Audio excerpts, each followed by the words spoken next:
कथा जो रखते हैं, हनुमान कथा या फिर पूरा जो रखते हैं ना, हाँ, उसका ओवरऑल बजट जाता है 2.5-3 तक जाता है, 70,000 के आसपास जाता है हमारा। और आप एक हिंदूवादी नेता के घर पे हैं, मुस्लिम युवकों को से हमला करवा रहे हो, तो इस तरह का काम आप करना बंद कीजिए। कथावाचक हमारे पहले और भी पूज्य है जिनका हम सम्मान करते हैं, जैसे हमारे कृष्ण ठाकुर जी महाराज है, निरुद्धाचार्य जी महाराज है, वो इस तरह का करते नहीं करते हैं। पिछले दिनों बागेश्वर बाबा धीरेन्द्र शास्त्री की एक रिकॉर्डिंग बुंदेली चुगली नामक चैनल पर वायरल हुई थी, जिसमें बाबा के एक चेले के द्वारा राजस्थान के बजरंग सेना नेता अशोक शर्मा से एक कथा के लिए 3 करोड़ रुपया मांगा जा रहा था। दावा था कि बाबा का ये चेला मुंबई की भक्त मंडली का मयूरेश कुलकर्णी है। रिकॉर्डिंग वायरल होने के बाद मामला इतना बढ़ा कि बाबा के गुंडों ने नितिन उपाध्याय के घर पर ही हमला कर दिया, जबकि इस रिकॉर्डिंग से नितिन उपाध्याय का कोई लेना देना ही नहीं था। अब राजस्थान के हिंदू नेता अशोक शर्मा का एक वीडियो और वायरल हो रहा है, जिसमें उन्होंने पूरी सच्चाई बताई है। अशोक शर्मा को गलत साबित करने के लिए लगातार प्रयास किया जा रहा था, लेकिन अशोक शर्मा ने मीडिया को एक वीडियो साझा कर सारी सच्चाई बता दी है। अशोक शर्मा ने बताया है कि 2 शहरों में बाबा की कथा कराने के लिए बजरंग सेना ने विचार किया था। इसी को लेकर हमने नितिन उपाध्याय से चर्चा की।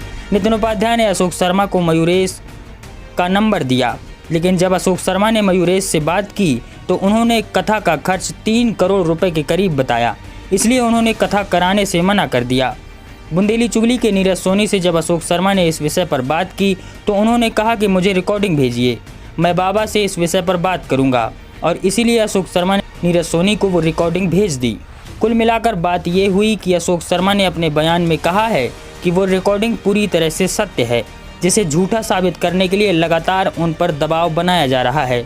अशोक शर्मा ने बाबा धीरेन्द्र शास्त्री को चेतावनी देते हुए यह भी कहा है कि हिंदू राष्ट्र के मुद्दे पर आप फेमस हुए हैं और हिंदू नेता के मारने के लिए मुसलमान को भेजा। सनातन की बात करते हो तो आपकी टीम में अरबाज खान जैसे आरोपी मुस्लिम क्या कर रहे हैं। अशोक शर्मा सच्चाई के साथ खड़े होने वाले और सच के लिए लड़ाई लड़ने वाले नेता माने जाते हैं, और इस मामले पर उन्होंने यह साबित भी करके दिखाया है। ब्यूरो रिपोर्ट, जनता वाणी। मैं अशोक शर्मा, बजरंग सेना संस्थापक, राष्ट्रीय प्रमुख। अभी जो सोशल मीडिया पे, न्यूज चैनल पे जो चल रहा है मेरी रिकॉर्डिंग के बारे में, जो बागेश्वर धाम धीरेन्द्र शास्त्री जी की कथा के बारे में, तो उसमें ऐसा है कि धीरेन्द्र शास्त्री जी हिंदू राष्ट्र की बात करते हैं तो सभी हम हिंदू संगठन उनसे प्रभावित थे और प्रभावित खूब रहे हैं। इसलिए हमने जयपुर में और हैदराबाद में 2 जगह महाराज जी की कथा करवाने के लिए हमने नितिन उपाध्याय जी से संपर्क किया, तो उन्होंने मयूरेश कुलकर्णी जी है उनसे बात करवाई। हमारा बजट 2 करोड़ रुपए का था, उन्होंने 3.25 करोड़ रुपए मांगे, तो हमने मना कर दिया था कि भाई हमारा इतना बजट नहीं है, हम 2 करोड़ तक वहन कर सकते हैं। उसके बाद में रिकॉर्डिंग बुंदेली चुगली पर चली। उसके बाद नितिन उपाध्याय जी जो हमारे पहले संगठन में थे, अभी हिंदू महासभा में है, तो उनके घर पे बाबा जी के, धीरेन्द्र शास्त्री जी के आदमी जाकर हमला करते हैं। उसमें भी 3 मुस्लिम युवक जो उन पर हमला करते हैं, घर पे लूटपाट करते हैं, उनकी बीवी को भी अपशब्द कहते हैं। तो इस चीज की मैं घोर निंदा करता हूं और धीरेन्द्र शास्त्री जी से निवेदन करता हूं कि बाबा जी, आप कथा के माध्यम से मुस्लिम हिंदू राष्ट्र की बात कर रहे हो और आप एक हिंदूवादी नेता के घर पे हैं, मुस्लिम युवकों को से हमला करवा रहे हो, तो इस तरह का काम आप करना बंद कीजिए। कथावाचक हमारे पहले और भी पूज्य है जिनका हम सम्मान करते हैं, जैसे हमारे कृष्ण ठाकुर जी महाराज है, निरुद्धाचार्य जी महाराज है, वो इस तरह का करते नहीं करते हैं। तो महाराज जी, आप सिर्फ कथा कीजिए, हिंदू राष्ट्र की बात करने के माध्यम से आप फेमस हुए हैं।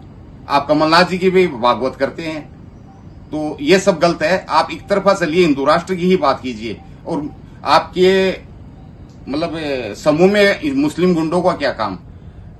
जब धीरेन्द्र शास्त्री जी की कथा 3.25 करोड़ पर आई तो हमारे नीरज सोनी जी बुंदेली चुगली वाले हैं, न्यूज चैनल वाले हैं, जो हमारे काफी अच्छे मिलने वाले हैं, वो हमको सपोर्ट भी करते रहते हैं और बागेश्वर धाम से उनकी नजदीकता भी है।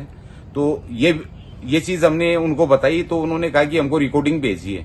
हमने कहा जब 3 करोड़ रुपए मांग रहे हैं, हमारे बस की बात नहीं है, तो आप हमारी कथा का कोई आयोजन बिठा सकते हैं, तो आप बात कीजिए। तो उन्होंने कहा कि आप रिकॉर्डिंग भेजिए हमको, हम बात करते हैं महाराज जी से, ये सही है या गलत है, या ये बीच में पैसे खाए जा रहे हैं। जो कुछ भी है हमने नीरज सोनी जी को बता दिया था।